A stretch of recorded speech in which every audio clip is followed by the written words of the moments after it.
this first grade, learned to understand. And of course, the first one that you kind of heard me playing a little bit, I bet you could all, if I just played a few chords, you would know to start.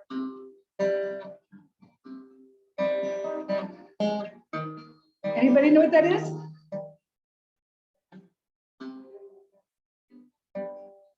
If you know it, you'll sing with me.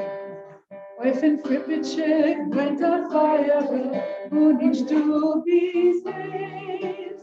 Und der Rebbe lernt kleine Kinder, werden alle fest. Und der Rebbe lernt kleine Kinder, werden alle fest.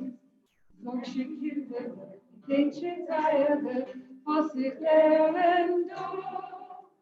Solche nach am Montag, nach am Montag, komm mit alle vor. Solche nach am Montag, nach am Montag, komm mit alle vor. So now I'm going to tell you a little bit about what I know about this. Eufen Frippitschek, although the translations are here, but and first of all, you'll notice my pronunciation may be different from what your mother said. First of all, there's the 2 Jews, 3 opinions rule, which in Yiddish is about 2 Jews and about 7 different pronunciations, and about 17 different verses. And my grandmother on my father's side, by the way, knew everyone and insisted every time we sang this, that we sang every verse. And, which was great because I got to learn a lot more about her from that. And in some ways, in Jewish families, in Ashkenazi families, that was part of the growing up and learning about Yiddishkeit. Was my mother cooked it this way, my mother sang it this way, my mother, and it was usually that I always thought that was the reason we called it Mamalushim, because Yiddish in general was taught in those days through the mother, even though the mother and father may have been speaking Yiddish. But it was usually the mother who taught it to the children because she was the one who would sing the lullabies usually. How far we've come, I suppose. So this is a lullaby, but it's really about learning Hebrew. And it's about learning in the Cheder. And it's about the Rebbe teaching the Hebrew, not Yiddish, to the children. And the lesson is that is what you will always take with you, is that if you forget everything, but you remember your Aleph base, then you will remember what it is to be a Jew. And that's kind of the story of Eufen Frippitschek, and probably why it was repeated so much as a lullaby. So again, if you know it, sing it with me. Eufen Frippitschek brennt auf Feuer und nicht du bist es. Und der Rebbe lernt kleine Kinder was, der alle fest. Und der Rebbe lernt kleine Kinder was, der alle fest.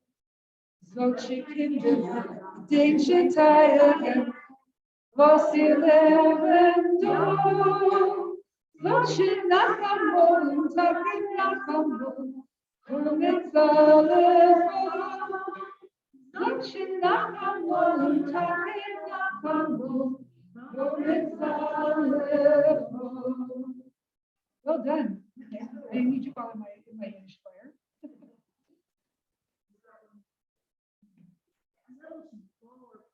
Sure.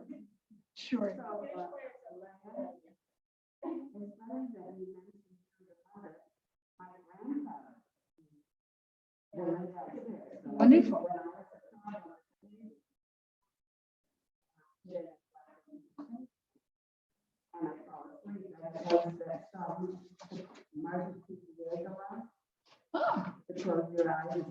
Oh, very sweet, very sweet. Not one I know how to play, but, but yes. Yeah, but and when we're done here, the book that I have is kind of the Bible of Yiddish music, or one of them, and I will be very glad to share it with you. And so you can see if there are songs that we're not doing here, but after we're done with the whole thing, if you want to see if it's in here, then I'll be glad to show you from where this is one of my largest libraries of Yiddish music. And we talk about lullabies. And there was one lullaby in particular that my mother and her cousin used to sing to me, and also that was the only one that would often put Gabe, my son, to sleep. Not that he needs it much now, but he does still believe that his mother's kisses have magic, so anything's possible. So one of the other most traditional lullabies is Rosenkissment Mandel, which is interesting for a lullaby to talk about nuts and raisins. But it's about a young widow who sits in the synagogue and is explaining to her Yiddish, her little boy, her little baby boy, that while this is our situation now, someday you will grow up. And of course, in those days, Rosenkissment Mandel, that was a treat, big treat. And someday you will grow up and you will do okay, and you will have Rosenkissment Mandel. And it depends. Some people, the translation is different, but that's the story that my mother taught to me about it. And it was a mother's wish for her little one.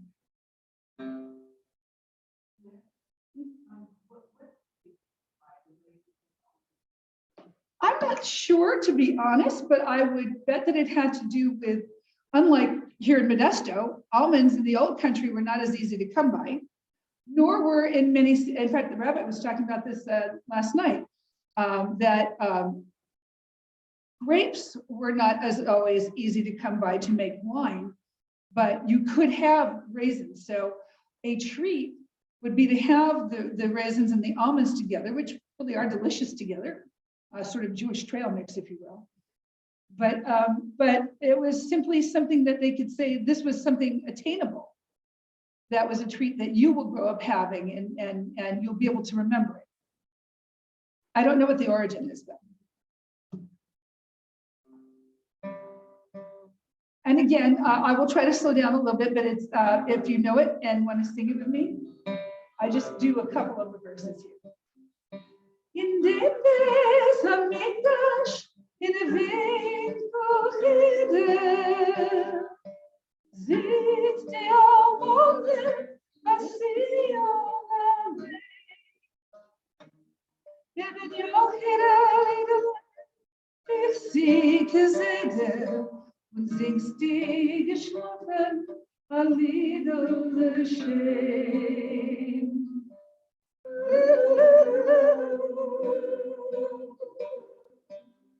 Und in jedem Spiegel steht das weiß Ziegel.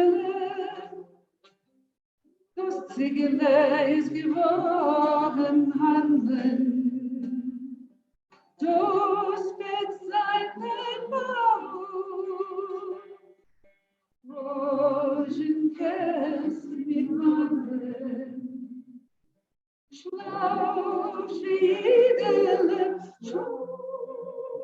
Again, und in jedem Spiegel steht das weiß Ziegel. Das Ziegel ist geworden Handeln. Das wird sein Bau. Rosenkissment Mandel. Schlaf, Schiedele, schlaf, Schiedele, schlaf, Schiedele.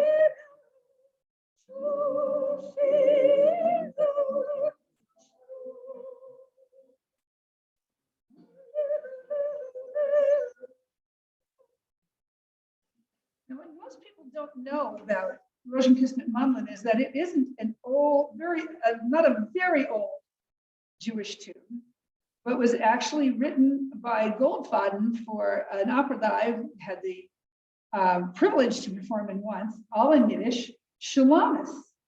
So it was about Shulamit, and he put this music in there, and it became, like many other pieces of Jewish culture, something we all thought had been on for centuries. But there is a lot of Yiddish music that is has become so much a part of the culture. It's not just a part of Jewish culture, it's a part of American culture.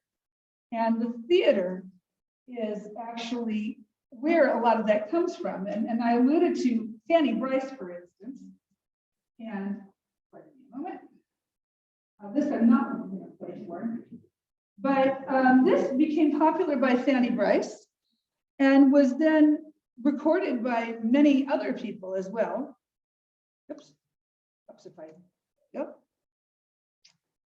But it became so popular that people had it. It's often played at Mother's Day. I actually sang it for my aunt at her funeral. And it's because it's not about being sad, it's about remembering how much we owe. And again, I know that we're talking a lot about mothers, but so much of Yiddish music was written about women, Jewish women in particular. And so that's one of the places where women really are so much more represented in Jewish culture than we often remember until we start singing. We just take it for granted. But this is my Yiddish mama, and if you know it, you're welcome to sing with me. Yeah, it is. It is, but it also talks about just what women did for us all, or all of their children. And it's more about how strong Jewish women really are. My Yiddish mama, I need her more than ever now. My Yiddish mama, I'd like to kiss that wrinkled brow. I long to hold her hands once more, as in days gone by, and ask her to forgive me for things I did that made her cry. How few were her pleasures. She never cared for fashion styles. Her jewels and her treasures, she found them in her baby's smiles. Oh, I know that I owe what I am today for that dear little lady, so old and gray, for that wonderful Yiddish mama, mine.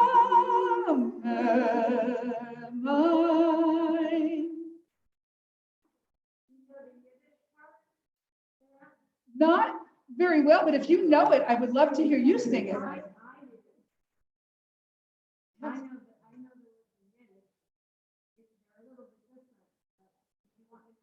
I would love to, please.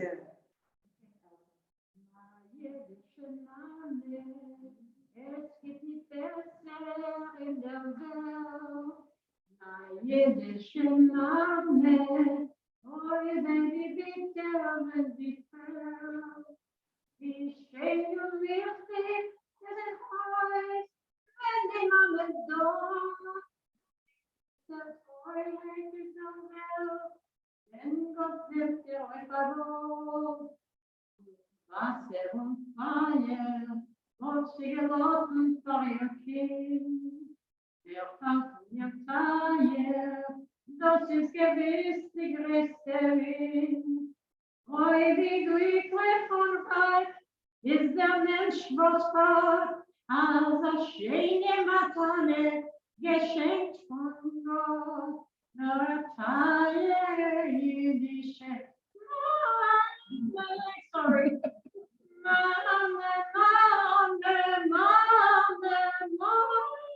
Sorry, my voice is gone. No, it's lovely. It was beautiful. So from Russell Yosenblatt, who I think is the first one to record that, to you, to Fanny Brice, to Connie Francis, who made it popular, who both made it popular. You can see how it moved from one, not just from generation to generation, but from person to person, and how we became so much more a part of the American public. And yet yes, a klech, she had a klech, my mom used to say, klech in her voice. So this is now, Carol, you can kind of move me here and there, but I don't know if you want to go to the break now or if you want to talk about Yiddish love songs.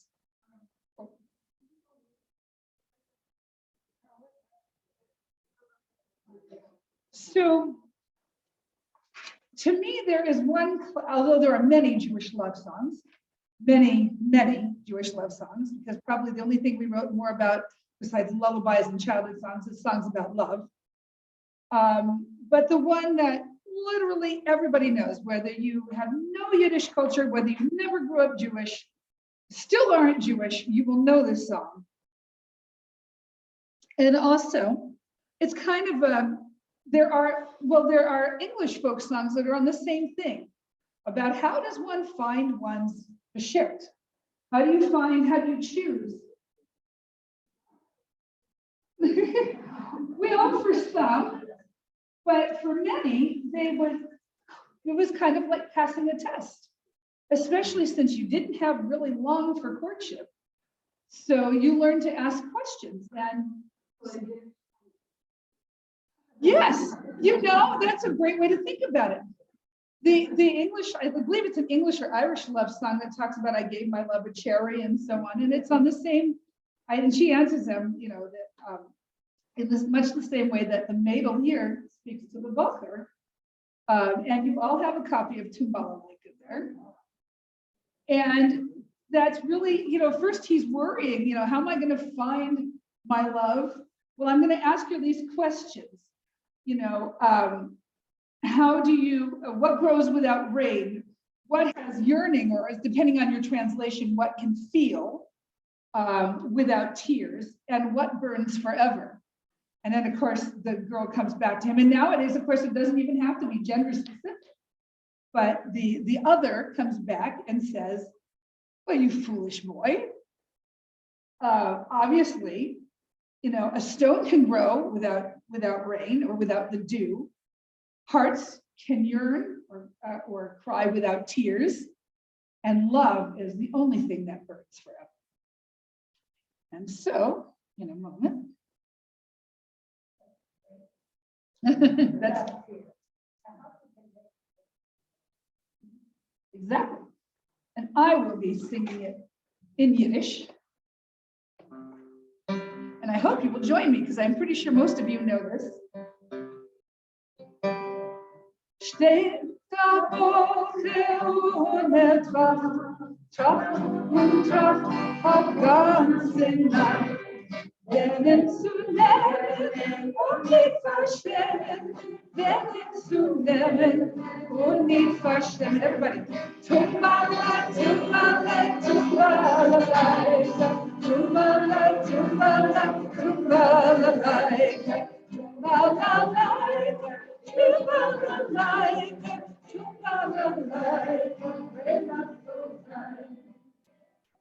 Mädel, Silber verfegen, Bosken wachsen und regen, Bosken brechen und Niklas herren, Bosken brechen, brechen und brechen.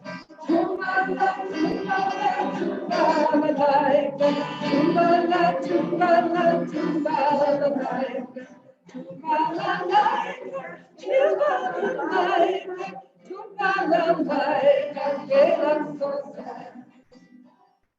Nordische Woche, Hausdach zufrieden, Stehen wachsen und regen, Leben weinen und die Durchherren, alles kann weinen und herren. Tumbala, tumbala, tumbala, tumbala, tumbala, tumbala.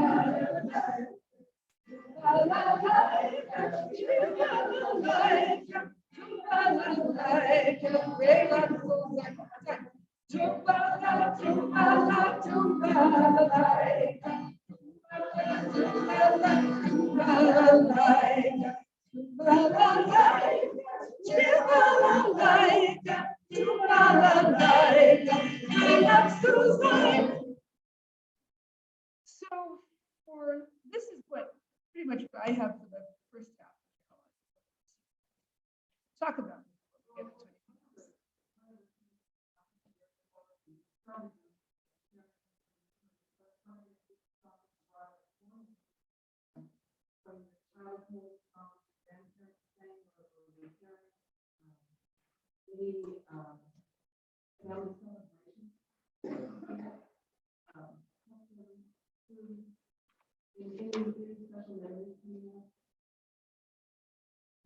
What are some of the love songs you remember hearing?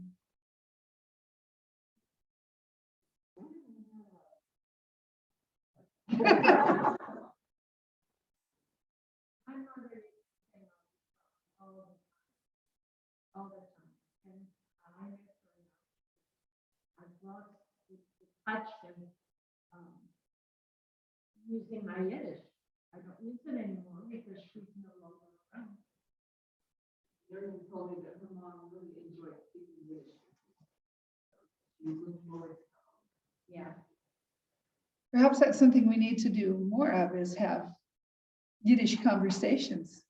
I don't speak it fluently, but because I was involved in Jewish music from a very long time, all of these songs have so many wonderful memories, like Rezela, also about a boy calling to a girl, and Papier is doch weiß.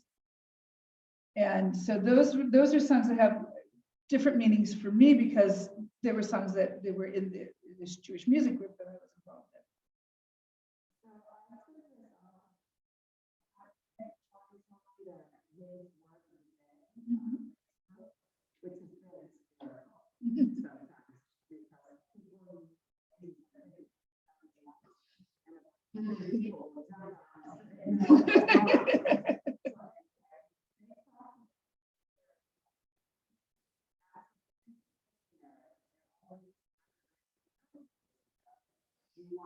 Yes, please.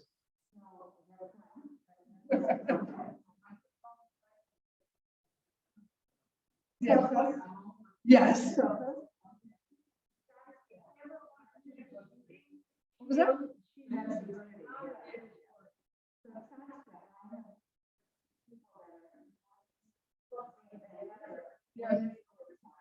If I may interject, I think one of the funniest uses of the word tuchus was used by Harrison Ford in the Frisco Kid,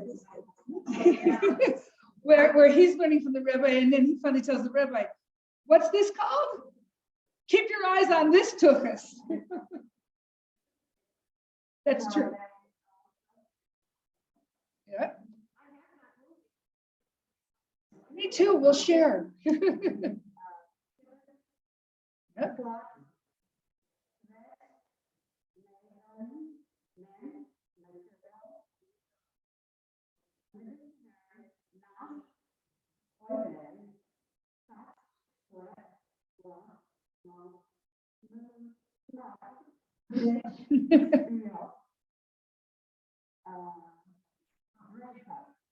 Potch is a potch on your tuchus. Yeah. Nothing. Like with no personality. Yeah.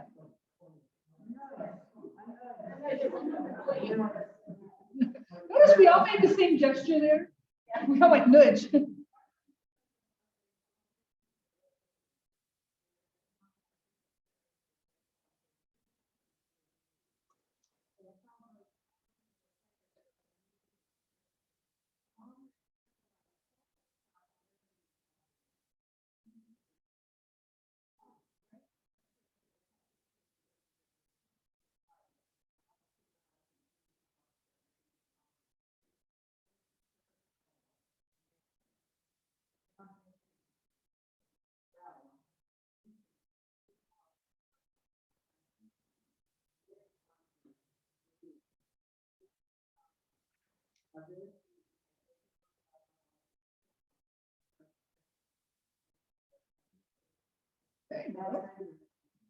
Of course, the one word nobody brought up yet that is probably the most commonly used in English, bagel.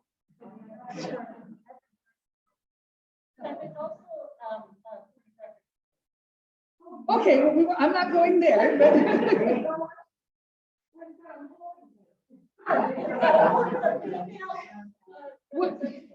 But without taking it too far, I will say I had the most amusing conversation with my 23-year-old son recently, explaining to him what a schmutz and what a schmuck and a putz really are.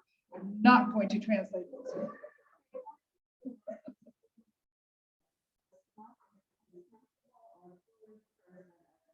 Yes, but that's not its real translation.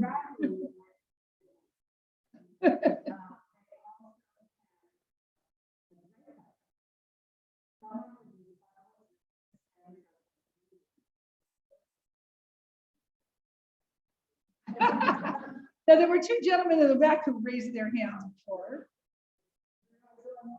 Schmazel, yeah. Thank you, yes, and from all his recordings, absolutely. Yep, that's what I was asking about before, if you had Yiddish entertainment in your home. Most people had Mickey Katz and his son Joel Gray. And yes, there were so many wonderful recordings that Rosenblatt, him too. But Yossela Rosenblatt was the first, I believe, the first cantor to actually make recordings. And he was also a star of Second Avenue as well. Yes, he did. And he was, in my opinion, the precursor to Robert Merrill, who was an opera singer and a Yiddish entertainer. And his best friend, whose name escapes me at the moment, but another opera singer. Both of them, one's a tenor, one's a bass. But that's how inbred we became in the American culture as well. Less than 1% of the population, and yet here we are. Do you have more on your list, Myrna?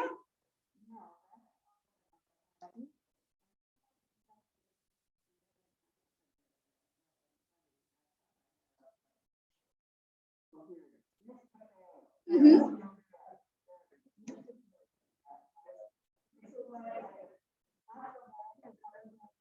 I think so, yeah.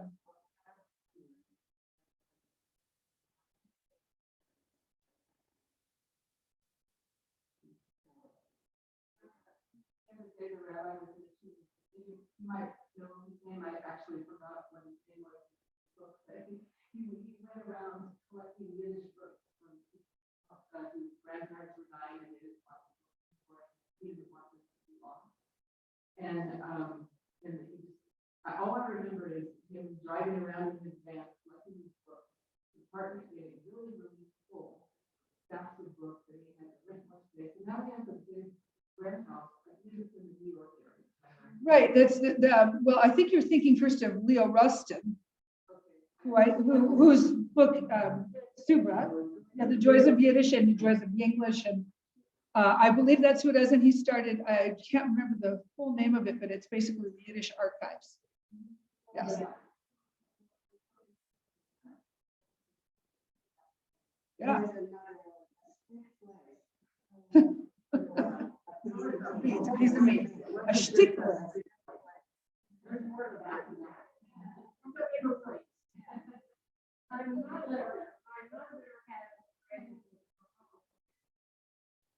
Didn't like somebody to say,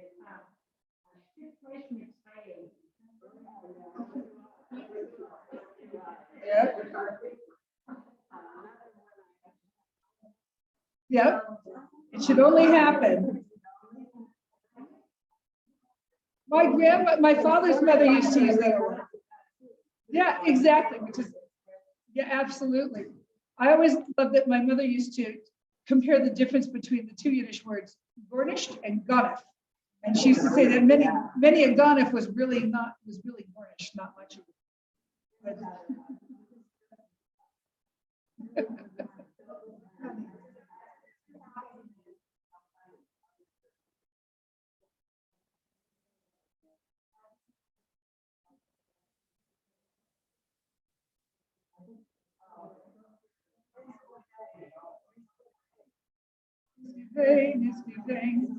Yes.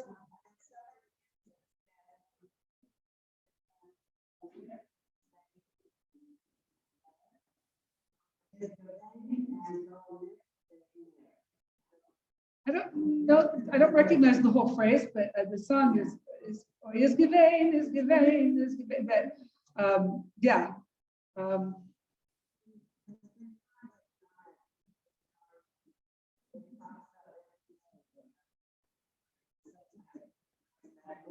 Oh yeah.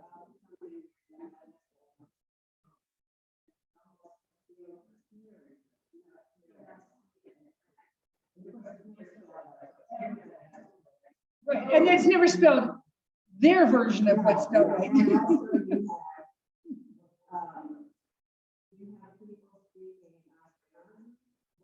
Litvak and Galiciano.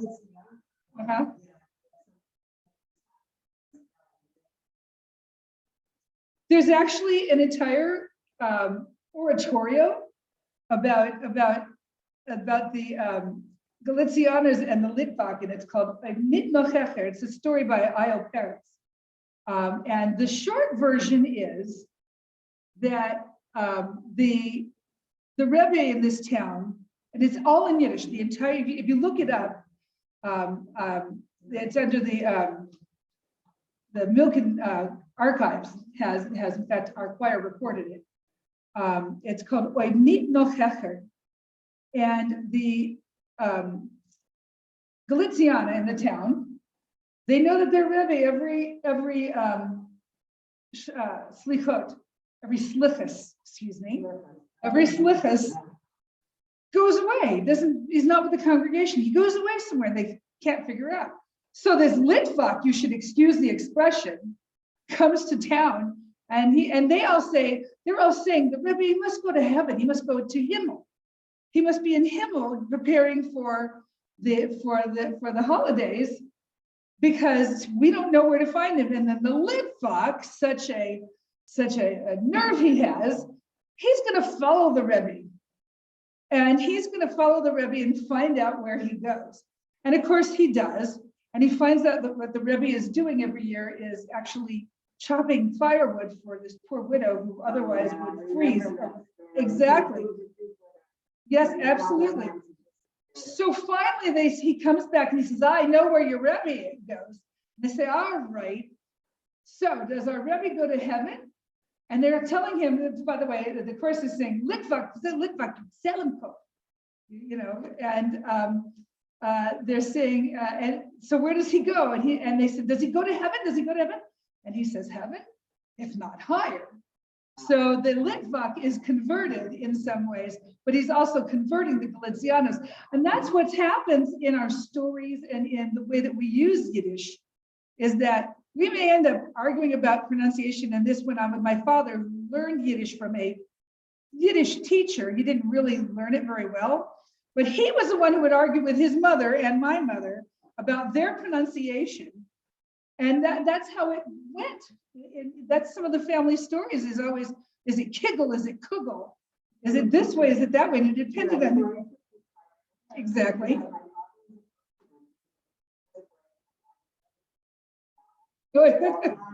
Yeah. Kiggle and Kugel.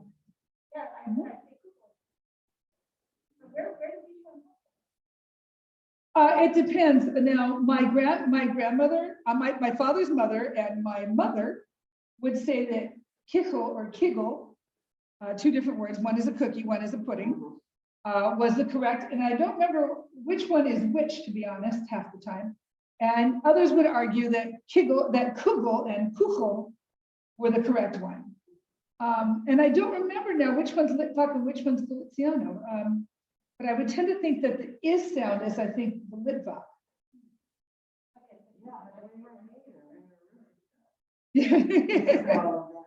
It all depended on how you learned it, how it came down to your family. And so a lot of times it got mixed up. That was kind of the funny thing, was that it no longer became just, were you from Galiciana or were you from Lithuania? But exactly, the people from Ukraine. Yep. And my mother's family, by the way, came from Ukraine. My father's family came from further east. Yeah. And so we all of us have these ties in that mix in, and there's this mishmash of what is Yiddish. And the answer is yes.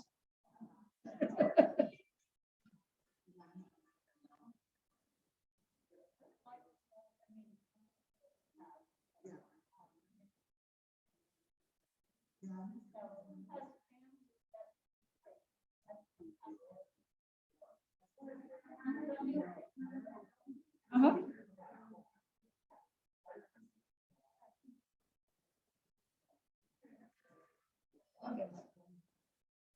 Excuse me, I know the beginning of another lullaby, but I don't remember the rest of the words. What's the lullaby? Well, so you start it and I'll tell you what I know. Well, it starts off,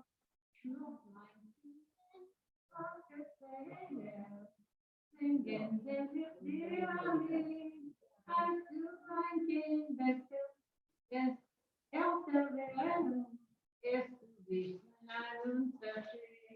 and that's all I know about something. You know, that's not one I've ever heard, but I will look it up and hear at the end. The other one that comes to my mind is Shlofshem Mirman Yankele. Shlofshem Mirman Yankele, mein Schöners. Be quiet, my little one, go to sleep.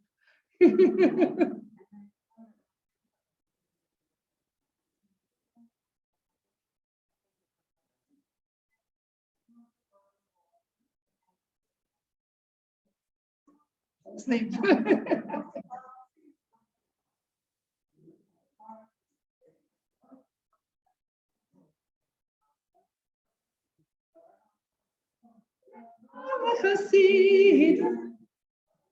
Absolutely.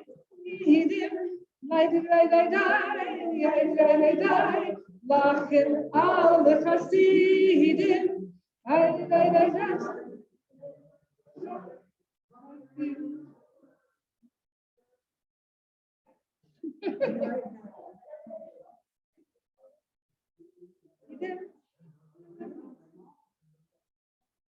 Tanzen alle Chassidim.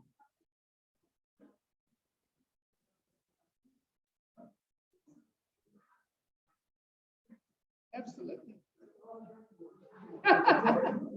Well, actually, we're in the second part, we'll go into a song similar to that you all know. What? I wouldn't say R-rated, but I would say that it showed the humanity of even our most venerated community members, such as the Rebbe. Do you want to have the break now? Okay, so do you want to just finish okay. So since we segued so nicely, thank you, Bob. We talked about the Rebbe, and of course Purim is coming up, and this is also again where English and Yiddish sort of meet in the theory of the song. The English had Old King Cole, for instance. We don't really have kings anymore, but we have a Rebbe. And let's just say that we all know the tradition of Purim, even when it falls on Shabbos in this case, is that you are supposed to celebrate enough so that you don't know the difference between blessed be Mordechai and cursed be Haman. And well, we all know the story of Rebbe Elimelech. And here it is, it's Shabbos and it's Purim. And of course, first he gets a little freilich, which is a much more polite term. He's very happy. There you go. Shikar is another term. In fact, I believe that's used in here somewhere. But first of all, the Rebbe Elimelech, he's davening, but then at some point he's got on his tefillin, but he's getting more and more freilich, and so he asks the fiddler, he asks the fiddler to play. The fiddler plays, he fiddles a bit, and the Rebbe gets more freilich, and Shabbos is over, and there's the Shamus, Reb Naftali, and the Rebbe Elimelech decides to make Havdalah with Reb Naftali. Rhymes very well that way. And then he calls on the drummers, the piklers, and they play. And in the end, he's so freilich, he takes off his kittel, his robe, and he calls on the cymbals to play. And it gets faster and faster as he gets, well, happier. And again, feel free to join me. It will speed up.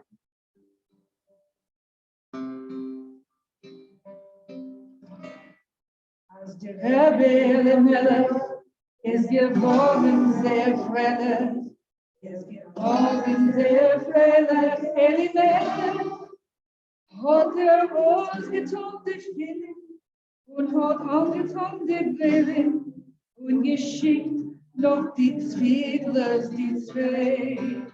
Und als die Fiedel, die gefiedelt haben, Fiedel, die gefiedelt, Fiedel, die gefiedelt haben, sie.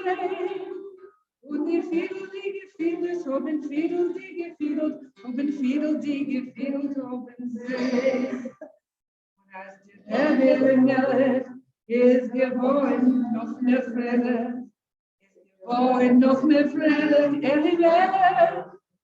Hat aufgemacht Havdalah mit der Schammes Reb Naftali und geschickt noch die Piper, die zwei. Piper, die gepipelt haben, Piper, die gepipelt, Piper, die gepipelt haben, sie. Und nach dem Piper, die gepipelt haben, Piper, die gepipelt haben, Piper, die gepipelt haben, sie. Ist geboren durch das Fremde, geboren durch das Fremde, Elimelech. Und ausgetan das Kittel und angetan das Hittel und geschickt noch die Zimbel, die zwei. Zimbel, die gezimbel haben, Zimbel, die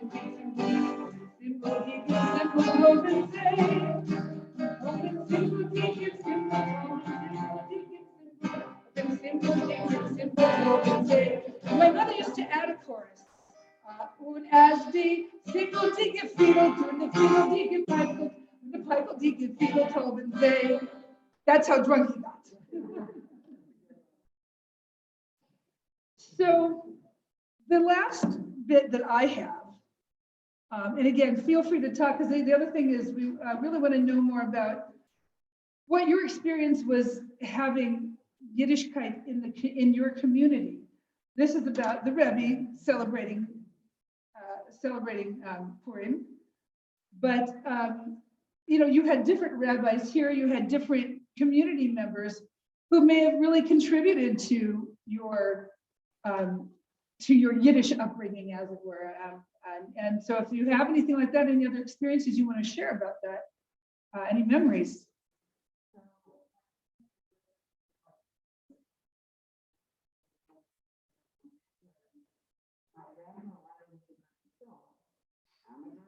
Mm-hmm.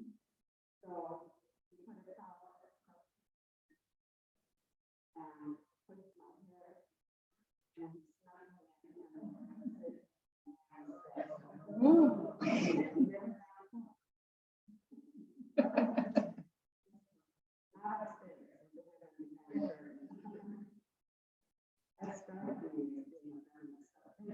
Well done, Zeta. Did anybody else have people that there were only certain words that you used for certain people?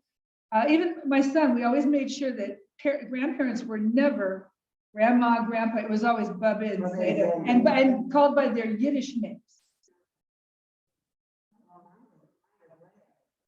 Great name.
Behind you is a native German speaker.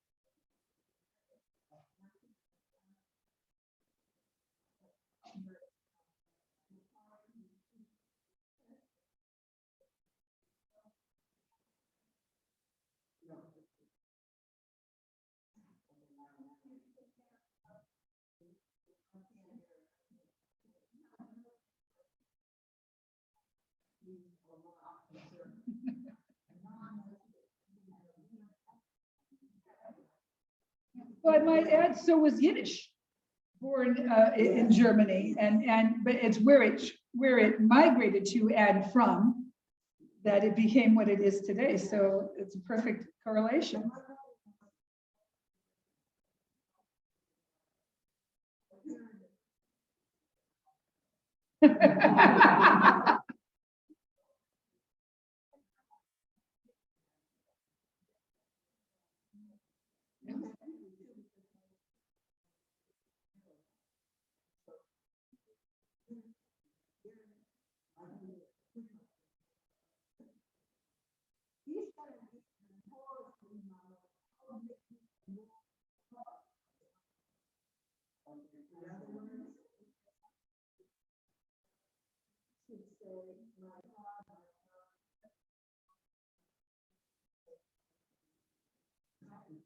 From her mouth to God's ears.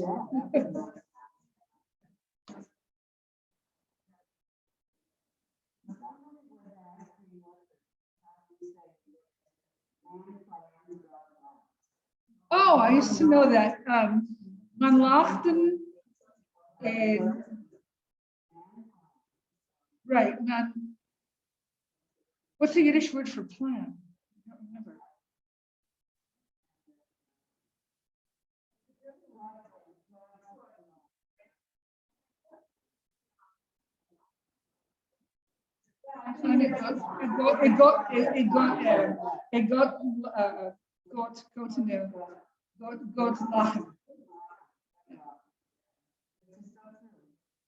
Yeah, I don't think he laughs so much at us, but I think that that's true. So the last thing that I have to talk about and to say is about our current events and why many of us, for instance, are wearing blue and gold or blue and yellow.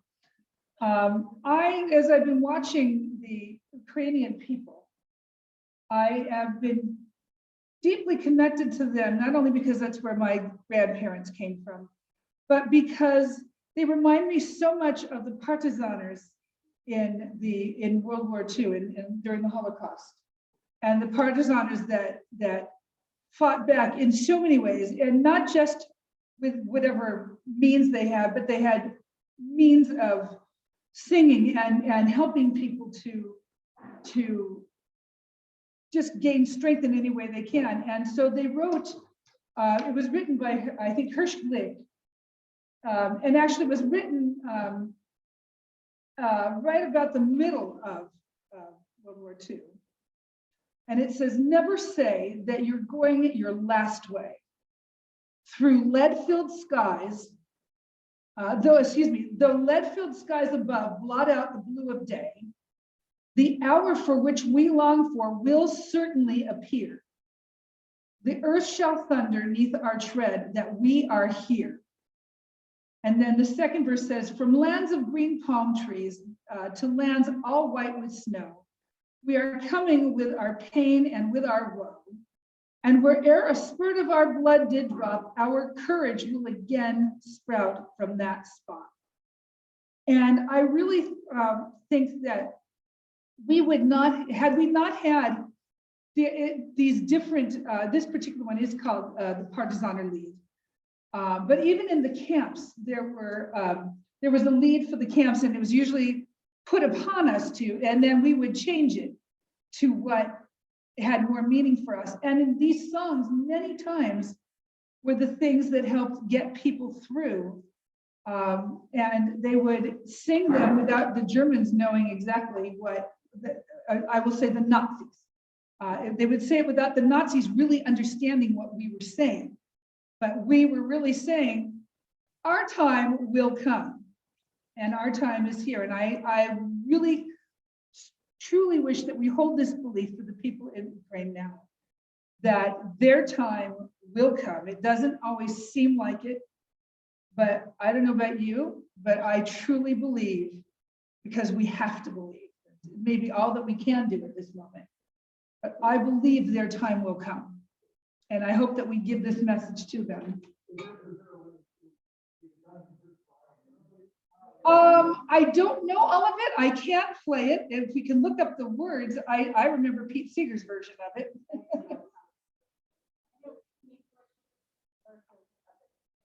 Yes, exactly. That's Pete Seeger did it in English. Absolutely. But what I was going to do right now was Zognik Kein Mo, because it speaks to who the people in Ukraine are now, I think.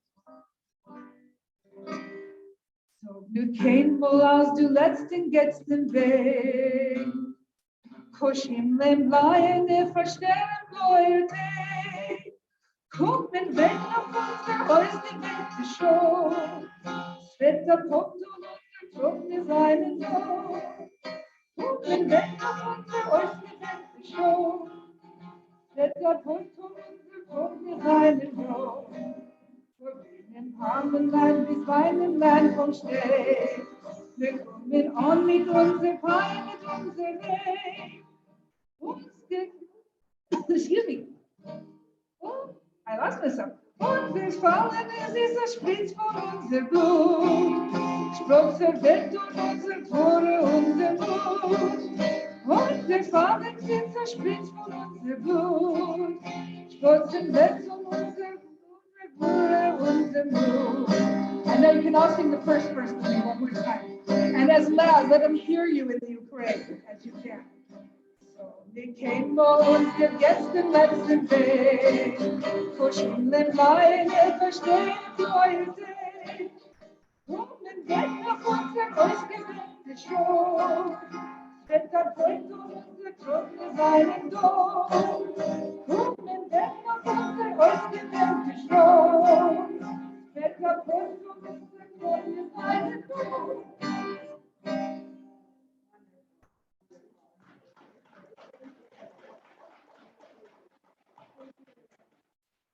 The rest is go schmooze amongst yourself, unless Carol has something else to say. I don't know the Yiddish, but you can help me out if you do.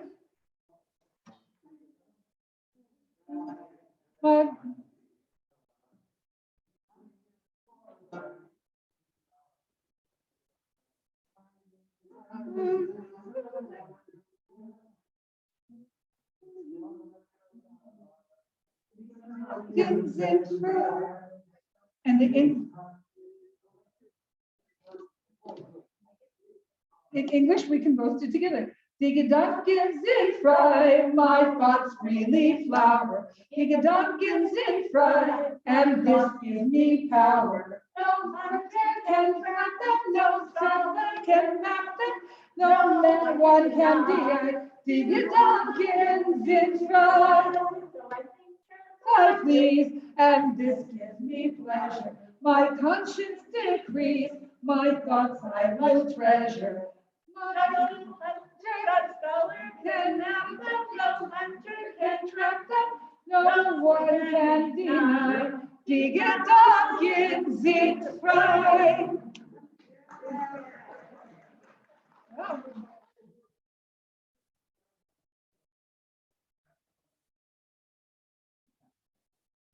Right, it is a very appropriate song.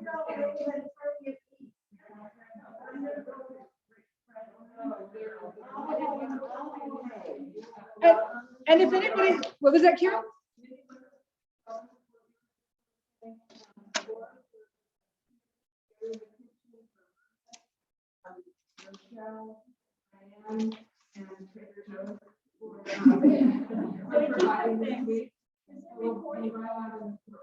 Zoom, yeah. And Carol, thank you for putting this all together. And if anybody has questions about any other songs, I now leave my Mir Getrogen a Gesang, which is, this is one of the best collections ever done on Yiddish music.